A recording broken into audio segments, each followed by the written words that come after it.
What's up, people? Your man Awesome Sauce here. I just wanted to make this quick video because yesterday, in my experience with working on one of my relatives' car, there was a slight problem. She owns a 2005 Honda Accord automatic.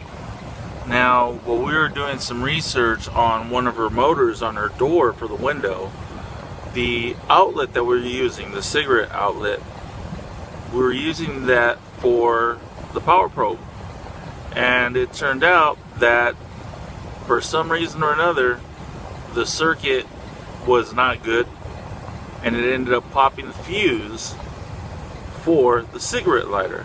Well, what we didn't know was it also popped the fuse for the dash cluster.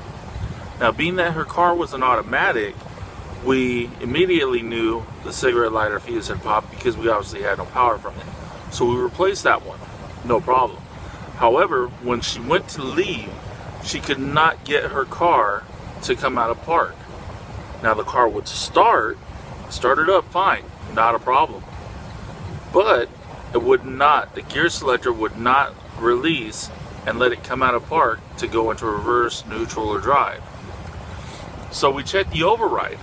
We pulled open the little cover in the center console next to the gear selector, and we pushed the key down in there, and we were able to manually override the park. So we were able to get it into gear. What we didn't notice was that the RPM gauge wasn't working, or any of the other instruments on the other instrument gauges. So she left and she drove for a little bit, and then she came back and she said, "Hey, nothing's working on my dash. I don't have a speedometer. I don't have a water temperature gauge. I don't have anything." So after researching it, trying to find out some information online, there was no useful information whatsoever.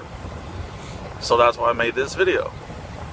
If you have a situation where you have an automatic car and it starts, but it won't come out of park, check your gauge cluster fuse.